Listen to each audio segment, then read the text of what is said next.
Connelly. This is my wife, Heidi. We're kind of both from Sioux City and both went to Morningside College. Got married, how long ago? 2014. Yeah, like 6-7 years ago. And had a little boy a couple years later. And then got pregnant with baby number 2. It would have been 2 years ago. 2 years ago, got pregnant with baby number 2. Went in for an appointment at 20 weeks. At the ultrasound, I had a meeting for work or something, so we found out it was a boy. Everything was awesome. I remember telling Heidi and Cooper, love you, I gotta go to a meeting. And then on my way to my meeting, Heidi texted me and said, don't go to your meeting, something's wrong. And so obviously your heart drops and you're not sure what's going on. It's so out of your control. And we didn't know a ton. We knew. Yeah, they basically just said like his arms and legs were short, and we were like, oh well, he has 20 weeks to grow, so you know what's the big deal? And so we went and saw the specialist, and he said that our baby had something called skeletal dysplasia, which we had never heard before, and he said it was pretty rare, and there was different forms of it. So there was some that were survivable and some that it was the lethal form. He said your baby has the lethal form. And I said, well, you know, it's just his arms and legs. And he said, well, not just that, but his chest is really small. And he said his lungs they'll never develop. And he said, you'll either have a miscarriage at some point in your pregnancy, or you'll deliver at the end, and he won't live much after he's born.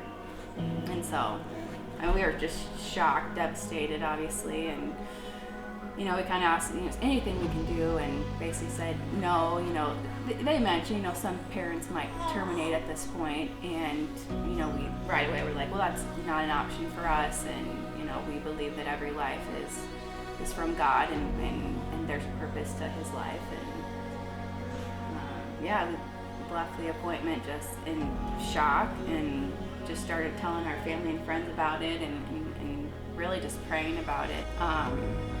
We had another ultrasound coming up like a few weeks later, and I remember I prayed and prayed that like we would go to it, and that the doctor would say, you know, it's a miracle, nothing's wrong, this baby is fine. And you know, that wasn't the case. We had multiple ultrasounds, and they just confirmed the diagnosis every time.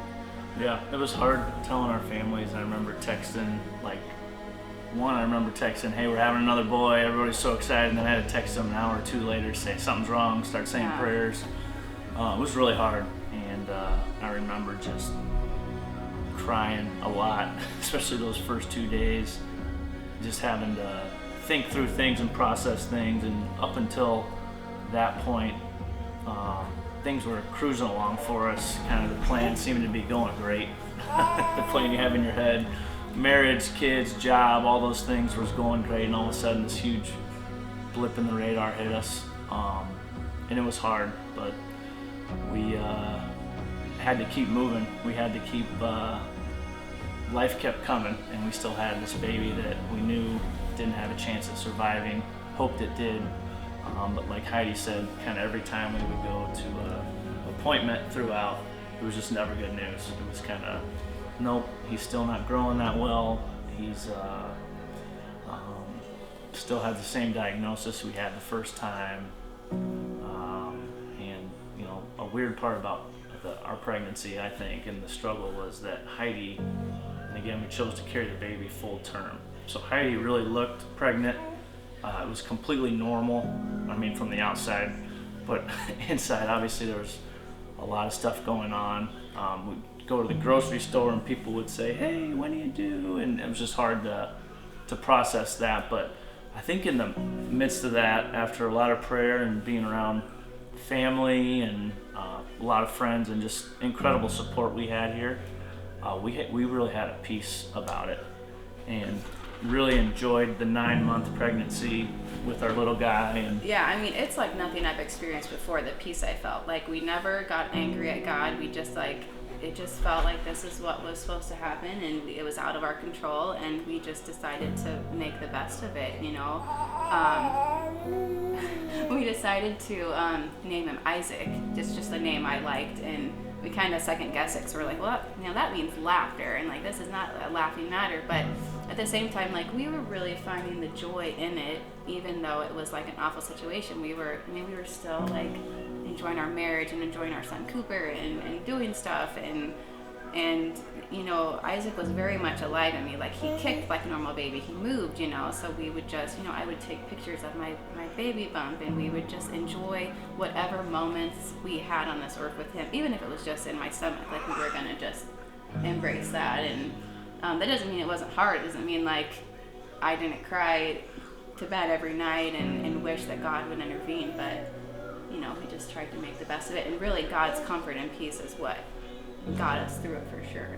Yep. So we made it to the end of the pregnancy. Everything was just cruising along like it should, and we found out that Isaac was breeched, and most babies are, but they can flip on their own, but because of his small stature he wasn't able to turn. And so they said, let's have you come in at 37 weeks. And so my original due date was Christmas Day, and so I was actually kind of relieved to go a few weeks early and not be there on Christmas. And so we got to the hospital, and these people just loved on us, and they were trying to move Isaac around. And as she's turning him, she says, Heidi, his heart rate keeps dropping, and I can keep going if you want, but I just don't know if he's gonna survive this. If I keep going, I just don't know. And I said, we waited this long to try to meet him alive, like let's just get him out. And so within minutes they decided to do emergency C-section. And like looking back now, it's like crazy. They wheeled me out into the operating room, and they put me on a table, and like all these nurses ran in, and Nathan was getting scrubs on, and they were putting medicine in to get everything ready, and it was kind of chaotic looking back. But like if you ask us to describe the moment we met Isaac, it was like, I felt like it was very peaceful, it was calm, it was quiet, and I'm sure it like wasn't at all, which is just like a gift from God. But yeah, within a matter of minutes after that, they gave Isaac to us, and he was beautiful. That was something else. I wasn't sure what he would look like. He was beautiful, and it was another gift from God because he was alive, and we held him, and he opened his eyes and he looked at us, and he cried, which was just we weren't sure if we'd even meet him alive. So all that was just really, really wonderful.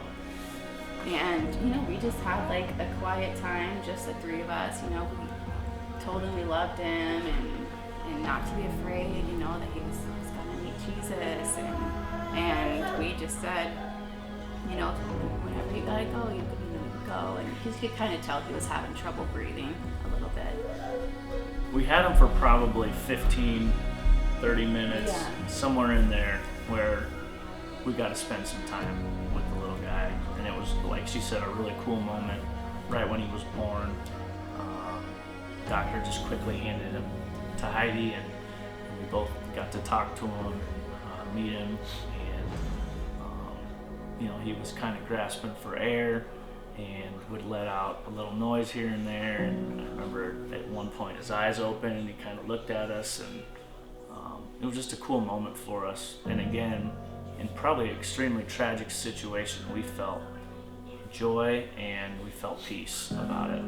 Yeah, so after that, they brought us back into our room, and he hadn't made any noise for a while, and I mean, the whole hospital part was just awful. After that, the nurse came over and she was going to listen to his heartbeat, and I said, he hasn't made any noise in a while, and she listened, and she said, she kind of nodded at me that he had passed on, and that was just a really awful moment. You knew it was going to happen, but it's like, wow, I just witnessed our son die in our arms. And we were lucky enough that all of our friends and family got to come meet him. So that whole day, we held him and kissed him, and everyone got to hold him. And later that night, everyone had left, and it was just Nathan and I and Isaac at the hospital, and we had made the decision to give him back to the nurses that night, and to not ask for him back, because we really wanted to just like start healing from it. And that was rough too, just handing him over, and just not a good moment. And then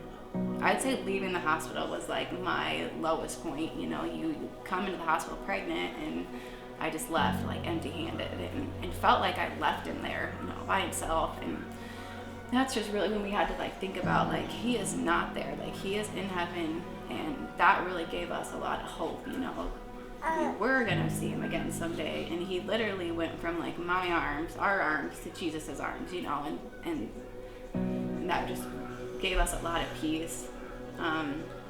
We got home, and the next days and weeks were rough, but they also like weren't as bad as we thought, and we like can't really explain it to this day, but we just, I don't know, we got through it, and God just like held us the whole time, and it wasn't, I don't know, it's unexplainable, really.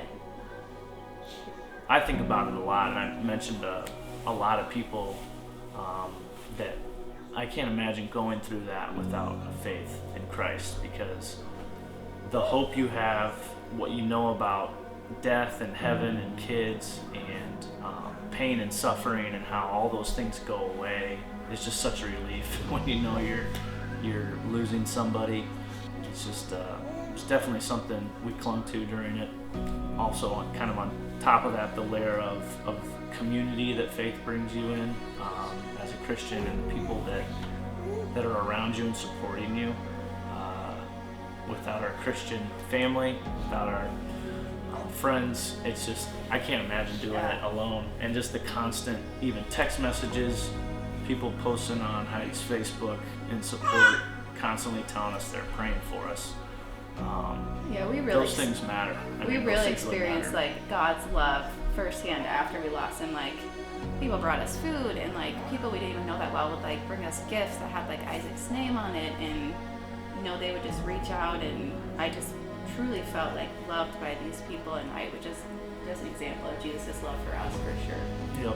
One thing that Heidi mentioned, and I would agree, that we really learned from it was that, you know, people want a couple things. There's way more people out there that have lost kids than you really think or know, through similar situations, miscarriages, or things extremely tragic. And those people, you kind of form a community of people who approach you. When you hear about it, you learn to reach out now, discuss things, be more emotional with people about it. The thing Heidi always mentions is, you know, I had mentioned that like when she was pregnant, 9 months, looks pregnant, everything. People knew that our little guy was sick and would kind of avoid, mostly her really, us at times, or not say anything or avoid saying stuff.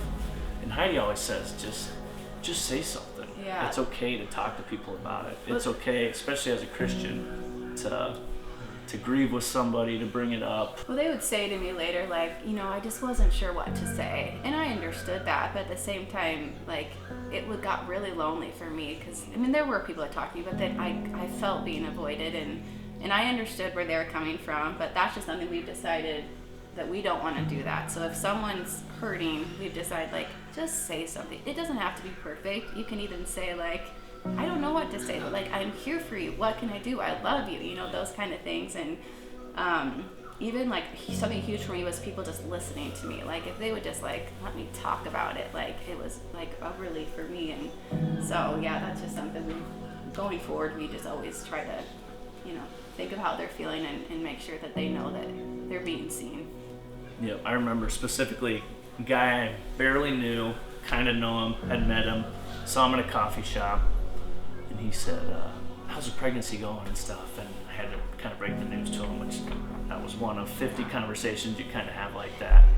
And I told him exactly what was happening, said they're kind of diagnosing it as he's going to die, and there's nothing we can really do. Barely know the guy. He just gets up out of his chair and gives me a huge hug. And I just remember that sticking out, thinking, yeah, I need to be like that. That guy, that simple hug just made me feel so much better. You could tell he really cared. So another part of our story is I mentioned that Isaac was due on Christmas Day. So that was just like rough when Christmas came around. But we found out about 4 months later that we were pregnant again. When I was pregnant with Isaac, I read a lot of other moms who had lost babies. And one mom really stood out to me. She said she got pregnant right away. And I don't know why, but I just had this gut feeling that we were going to get pregnant right away like her. I don't know why. And so I wasn't surprised when we got pregnant.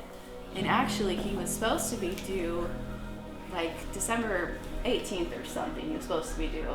And however it worked out when they did the calculations. They're like, oh no, it looks like Christmas Day. And I was just like, what are the chances? And we didn't think we'd have another boy. You know, we just thought, 3 boys, that's probably hard to come by, Pushing the odds there. So yeah, I think the date was just cool. And I just remember when the ultrasound tech said it was a boy, we just both teared up. We're like, wow, it's like, it was cool. Yeah, I mean, when you go through something like that, you also realize how precious life is.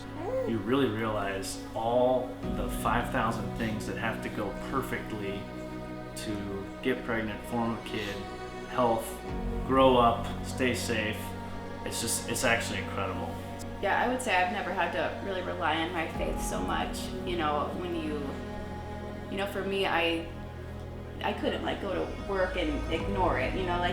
I was carrying it every day. It was a constant reminder. So I just really had to rely on God and to just keep me going and to remind myself that He could have intervened and fixed things. He could have, and He wasn't. I had to know there's a reason for that, and I put my trust in Him. And just the amount of love we received, it was mind-boggling. People just saying you guys are so strong, I'm just thinking